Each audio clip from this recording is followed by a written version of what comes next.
Good evening and welcome back everyone. Idioms and phrases की third class में welcome करता हूं आप सभी का। तो 21 से 30 तक डिस्कस करेंगे। क्या स्ट्रेटजी है, सबसे पहले ये जान लो। स्ट्रेटजी ये है कि किसी भी एग्जाम जहां पर इंग्लिश का सिलेबस दिया है, एसएससी हो, बैंकिंग हो, रेलवे हो या फिर कोई भी स्टेट गवर्नमेंट जॉब हो, यूपी बिहार एसएससी जो भी है आपके पास, जिस भी एग्जाम में इंग्लिश का सिलेबस होता है वहां पर इडियम्स एंड फ्रेजेस की इंपॉर्टेंस आप जानते हैं, बताने की आवश्यकता नहीं है। बट कहां से रिपीटेड होती है ये मैं आपको बता दूं। 80 to 90% इडियम्स रिपीटेड होती है, यानी प्रीवियस ईयर में जो पूछी गई है उनमें से ही कोई एक अब इस बार रिपीट होने वाली है। इसलिए एक कंपाइलेशन बनाया गया 97 से 2020 तक का। ठीक है, तो उस कंपाइलेशन की जो सीरीज चल रही है इस चैनल पर, इसलिए मैं कह रहा हूं कि मैंने जो स्पेशल काम किया है वो ये है यहां पर कि आपको मैं सबसे पहले इडियम का मीनिंग समझाऊंगा, then will move to the picture को देखेंगे ताकि और अच्छे से अंडरस्टैंडिंग बन पाए। एक सेंटेंस में यूज करके देखेंगे एग्जाम्पल के थ्रू कि किस तरीके से उसका यूज किया जा सकता है। एंड फाइनली इसी वीडियो में जो कहीं भी किसी भी चैनल पर या किसी भी कोचिंग इंस्टीट्यूट में नहीं होता है वो यहां पर होगा क्विज। तुरंत जो वर्ड्स हम देखेंगे उन्हीं वर्ड्स को प्रीवियस ईयर में पूछा गया है तो किस लैंग्वेज में पूछा गया है उसका क्विज करेंगे विद इन 20 मिनट्स। पहले 10 मिनट में आपको वर्ड समझाऊंगा मैं 10, उसके बाद अगले 10 मिनट या अगले 5-7 मिनट में मैं उन 10 वर्ड्स की क्विज आपके साथ इसी वीडियो में, बने रहिए अंत तक, वो क्विज भी करेंगे। आपको करना क्या है, एक पेन एंड पेपर के साथ बैठ जाओ, सभी क्विज को या तो आप स्क्रीनशॉट लेकर आप रखो, रेडी रखो उनका। स्क्रीनशॉट लेने से आपको बाद में लिख सकते हो, नोट बना सकते हो, पेपर एंड मतलब किसी भी नोटबुक में आप नोट बना सकते हो इनका। और जब आप क्विज करें तो उस समय आप राइट आंसर करेंगे और कमेंट सेक्शन में आप ये लिखना ना भूलें कि आपने कितने सही करे, ताकि मैं जान पाऊं कि कितने इंटरेक्ट कर रहे हैं आप इस क्लास में और कितना एंजॉय कर रहे हैं। एंड प्लीज अगर आपके कुछ बुरे कमेंट नहीं चाहिए, जो अगर अच्छे अच्छे कमेंट्स है please right down in the comment section below. थोड़ा सा मोटिवेटेड फील करूंगा खुद को, इसलिए मैं कह रहा हूं। एंड अगर चैनल पर नए हैं तो सब्सक्राइब और बेल आइकन को दबा दें ताकि आपको नोटिफिकेशन सबसे पहले मिल सके और आप जैसे नोटिफिकेशन मिले आप विद इन 20 मिनट्स 10-15 वर्ड्स आप समझ पाए। ठीक है, चलते हैं, शुरू करते हैं आज की पहली इडियम। और पहली इडियम आपकी स्क्रीन पर, लेंड एन ईयर, आत्मीयता से सुनना। To listen in a patient and kind way to somebody, किसी आदमी को थोड़ा सा सिंपैथी के साथ सुनना, उसी को कहते हैं हम लेंड एन ईयर। पिक्चर में देखेंगे आप समझ पा रहे होंगे, मम्मी इसकी समझाने की कोशिश कर रही है, इसको सुन रही है, ध्यान से सुन रही है और इसको थोड़ा सा सिंपैथी के साथ सुन रही है। अब रिलेट करना, एक पहले वर्ड था हमारा और वो था बी ऑल ईयर्स। वहां पर वो कान लगा के सुनता था, उसमें अच्छी या बुरी मतलब फीलिंग्स नहीं थी, यानी कोई काइंड नेचर नहीं था। ठीक है, बट यहाँ पर थोड़ा सा मीनिंग चेंज होता है कि थोड़ा सा ध्यान से सुनने के साथ साथ आत्मीयता से, मतलब अपने कुछ लगाव के साथ सुन रहा है, यानी सिंपैथी के साथ सुन रहा है, तो उस कंडीशन को कहते हैं लेंड एन ईयर। मैं एक सेंटेंस के थ्रू आपको यूज करके बताता हूं। The government must lend an ear to the agitating protester to avoid riots को अगर अवॉइड करना है तो गवर्नमेंट को सुनना चाहिए थोड़ा सा आत्मीयता के साथ कि क्या प्रॉब्लम है आंदोलनकारियों को। ठीक है, तो इस बात को आप समझो कि लेंड एन ईयर का यूज कहां हो सकता है। Let's move to the next one. 22 on tenter hooks. Tenter hooks का मीन होता है थोड़ा सा बेचैन होना, एंक्शियस का मतलब भी वही होता है, बेचैन होना, वरिड होना, tenter hooks.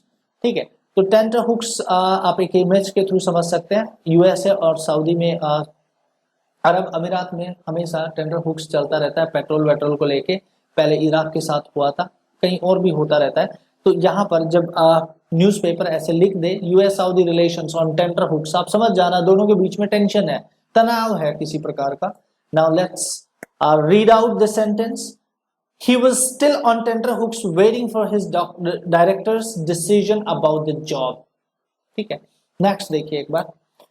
Lock stock and barrel, बेच बाच कर, इंक्लूडिंग एवरीथिंग। ठीक है, बोरिया बिस्तर समेट रहा है भाई। Lock stock and barrel, lock stock and barrel, ताला भी नहीं छोड़ रहा भाई, सब कुछ लेके जा रहा है। ठीक है, बैग में, तो इसको क्या कहते हैं, लॉक स्टॉक एंड बैरल।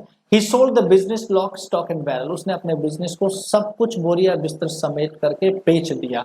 ठीक है, आप समझ पाए होंगे। Next, in the pink. In the pink का मतलब गुलाबी में नहीं होता है। मैं पहले भी बता चुका हूं कुछ वीडियो में आपको कि इडियम्स एंड फ्रेजेस का मतलब कुछ और होता है, अगर आप डायरेक्ट ट्रांसलेट करेंगे तो कुछ और मतलब निकलेगा। इन गुड हेल्थ, हेल्थ से रिलेटेड होता है इसका मतलब। जैसे ये आप इमेज देखोगे, इन the pink, in the pink का मतलब होता है एक अच्छी कंडीशन में होना, हेल्थ की कंडीशन में होना। Good to see you in the pink again John, sentence था। नेक्स्ट देखिए, out of the woods, we already have covered this particular phrase in the past class.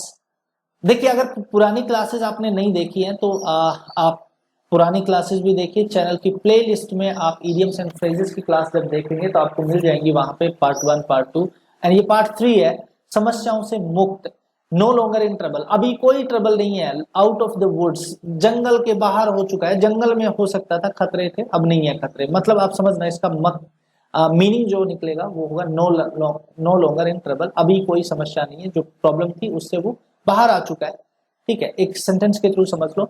जो was sick 2 weeks ago and we were worried, but now it looks like he is out of the woods.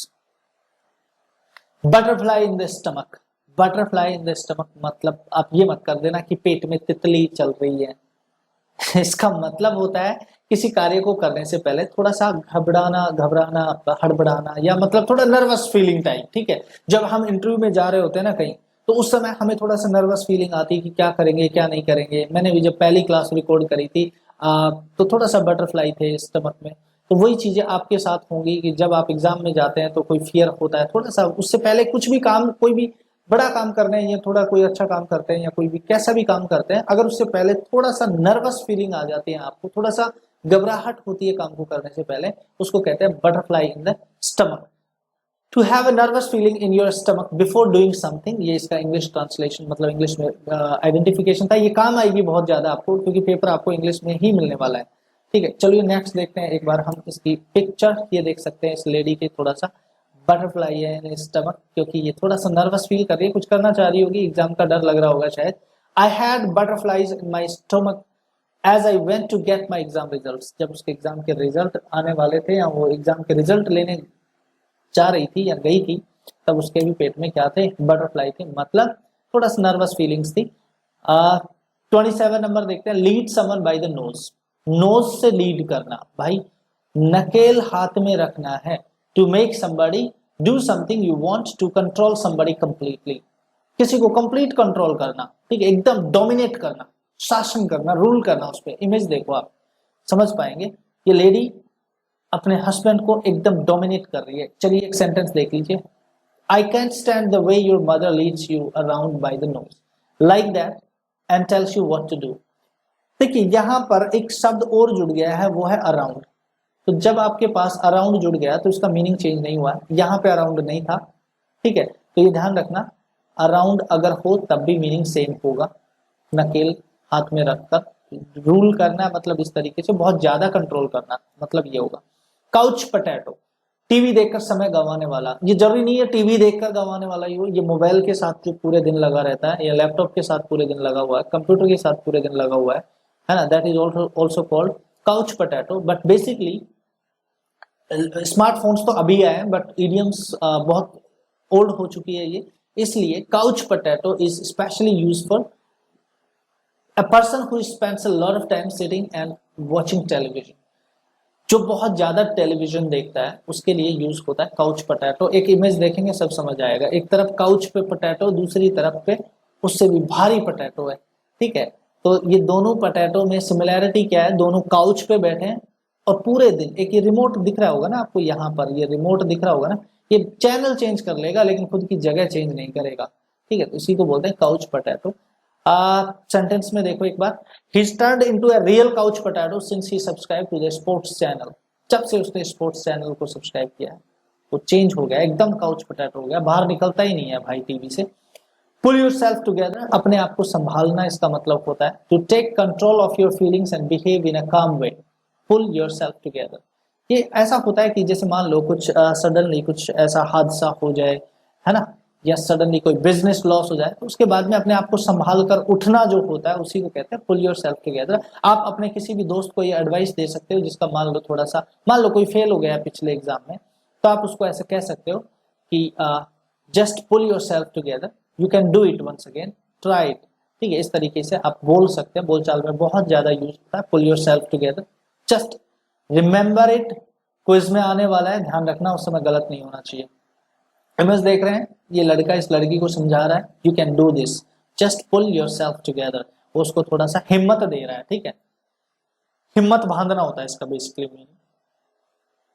Sentence में use देखते हैं, दो I did not succeed in my last business I have pulled my self together and I will try again, वो फिर से कोशिश करेगा। ठीक है, हालांकि उसको पिछले बार जब बिजनेस किया था तो उसमें लॉस हुआ है, बट फिर भी उसने अपने आप को संभाल लिया है, अपने आप को वापस खड़ा किया है और वो फिर से ट्राई करेगा। लास्ट वर्ड, लास्ट इडियम है आज की, बट जाइए मत, रुके रहिए, अभी क्विज करेंगे, बहुत मजा आने वाला है। Give someone the cold shoulder, रूखा व्यवहार करना, किसी को इग्नोर करना होता है। ठीक है, to treat somebody in a way that is not friendly, जैसे मान लो ये लोग तो दूर दूर बैठे, वो मनाने की कोशिश कर रहा है, वो मान ही नहीं रही है भाई, बहुत एकदम टोटली इग्नोर कर रही है, इसको क्या कहते हैं, give someone the cold shoulder. चलिए सेंटेंस में देखना, she gave me the cold shoulder, उसने मेरे को टोटली इग्नोर किया, इसका मतलब ये टोटली इग्नोर किया, मुझे बिल्कुल भी फ्रेंडली नेचर के साथ बात नहीं किया। चलिए अब हम देखते हैं एक बार दूसरा देखते हैं ये वाला, और इसकी मैं स्लाइड चला लेता हूं आपके सामने, यहाँ पे क्विज करेंगे अभी, तब तक आप सब्सक्राइब कर सकते हैं जब तक मैं ढूंढ कर ला रहा हूं आपके लिए। चलिए यही था, स्लाइड मोड पे ऑन कर देते हैं। चलिए, लैंड एन ईयर, चार में से एक आपको सही टिक करना है। ठीक है, so pick the right one, which one is the right answer. To pay attention to not make in trouble, to force someone to listen, to not tell someone something.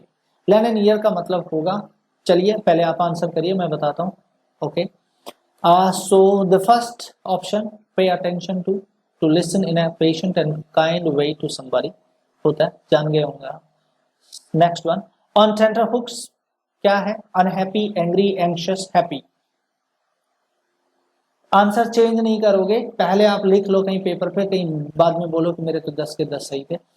Please comment section में बताना ना भूलें कि आपके कितने सही हुए हैं, मुझे बहुत मोटिवेट करती हैं ये बातें आपकी छोटी छोटी, जो आप कमेंट करते हैं, लाइक करते हैं। ठीक है, फिलहाल इसका आंसर मैं बता देता हूं, थर्ड होगा एंग्शियस। आपको याद भी होगा कि हमने ये डिस्कस किया था, एंग्शियस या वरिड होता है इसका मतलब, वरिड और nervous about something that is going to happen. ठीक है, उसी को कहते हैं ऑन टेंटर हुक्स। थर्ड देखिए, lock, stock and barrel, immediately, partly, rarely, completely. Find the right answer and write down in your notebook. Okay, let's see the option 4, completely, सब कुछ। ठीक है, बोरिया बिस्तर सब कुछ समेल के, मतलब सब कुछ पैक करके जाना, उसी को कहते हैं lock, stock and barrel. Now let's move to the next one, in the pink. देखिए, in a pink dress, in the limelight, in a happy mood, in good health. याद आ रहा है कुछ पिक्चर? Okay, no problem. आप पहले right करो अपनी नोटबुक में कौन सा आंसर है। Okay, let me show you the answer is in good health. Check करते रहिए कितने सही हुए हैं, कितने गलत हुए हैं। आंसर आपको बताने हैं कमेंट सेक्शन में, आपको स्कोर जरूर बताना है, प्लीज स्कोर जरूर बताएं। चलिए 25, out of the woods, no longer in trouble, no longer in sight, no longer famous, no longer young. बताइए which one is the right answer, write down your answer. Okay, so the right answer is first, no longer in trouble. अब और उसमें नहीं है, परेशानी में नहीं है, समस्याओं से मुक्त हो चुका है। 26, butterfly in the stomach, butterfly कब आती है स्टमक में, याद करने की कोशिश करिए, अभी हमने बहुत अच्छे से डिस्कस भी किया है इसको। Being excited, being nervous, being angry, being hungry. बिल्कुल सही, लिख लिया होगा आंसर, देख लो। नर्वस जब होते हैं, जैसे आपको याद होगा कि इंटरव्यू से पहले, एग्जाम का रिजल्ट लेने से पहले, या कोई भी काम करने से पहले अगर हमें थोड़ा नर्वसनेस आती है, that means butterfly in the stomach. 27 number देखिए, lead someone by the nose, to do the right thing, to force someone to take the blame, to dominate someone, to quarrel with someone. Pick out the right answer and let me know which one is the right answer. Okay, आप notebook में write करके रखिए इसको, मैं दिखाता हूं आपको answer.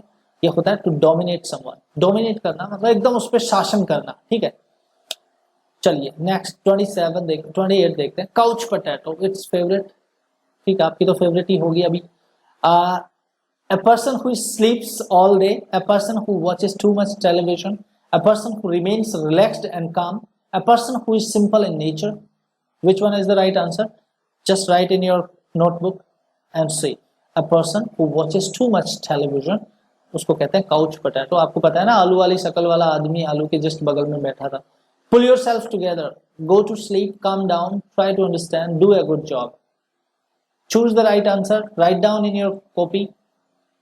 Okay, let me show you the answer. Calm down, to take control of your feelings and behave in a calm way. ठीक है, एक बार अपनी फीलिंग्स पर कंट्रोल करो और कंट्रोल करने के बाद थोड़ा सा शांत होकर फिर से अपने काम स्टार्ट करना। बेसिकली अपने आप को संभाल के रखना, बांध के रखना, उसी को कहते हैं pull yourself together, right. So last quiz है, give someone the cold shoulder, give someone the cold shoulder. Options are there, ignore someone, give away a secret, do something pointless, pamper someone. चलिए बताइए क्या answer है।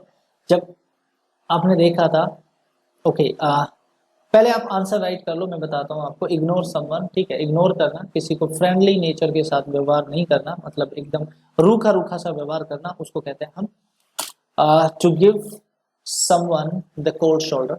Okay, तो ये थी आपकी आज की क्लास। आज के लिए इतना ही काफी। Thank you so much for being with me.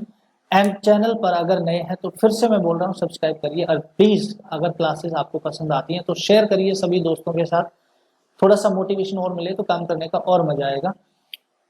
अगली क्लास में मिलते हैं, तब तक के लिए टाटा बाय बाय, जय भारत, जय हिंद।